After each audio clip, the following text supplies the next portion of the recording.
Right, listen to this next story. A staggering 88% of health workers and 93.7% of members of the public admit corruption and unethical conduct were widespread in the health sector.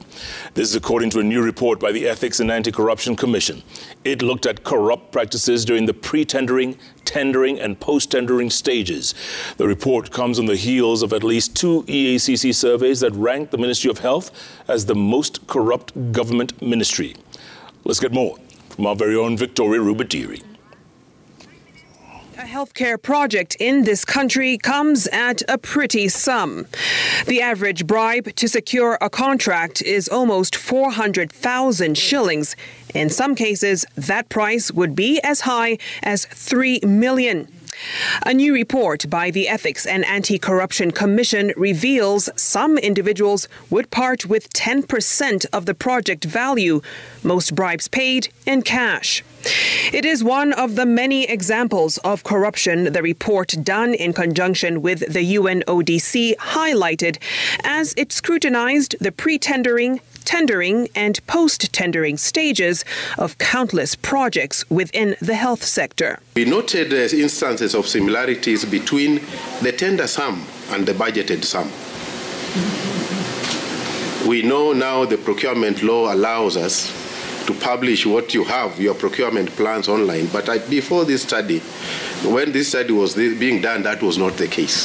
Counties that have prioritized public participation were also the same counties that had the least incidences of corrupt practices in the implementation of their projects. This tells us that the more we engage the public, the better we are going to get services. At the pre-tendering stage, health staff identified manipulating of costs, favoritism, and conflict of interest as the main forms of corruption and unethical conduct. 3 counties in particular featured prominently when it came to possible manipulation or inflation of costs. Meru, Tharaka-Nithi, and Embu all had more projects within health departments that had been completed at costs well above the planned budget. In the tendering phase, favoritism presented the most prevalent form of corruption across the tendering stages of invitation, opening, evaluation, and award. Making payment for substandard works and bribery were the most common forms of corruption in the post-tendering phase. In the latest survey that was released in December, it is a shame to say my ministry ranks second in the institutions perceived as most corrupt. But I must say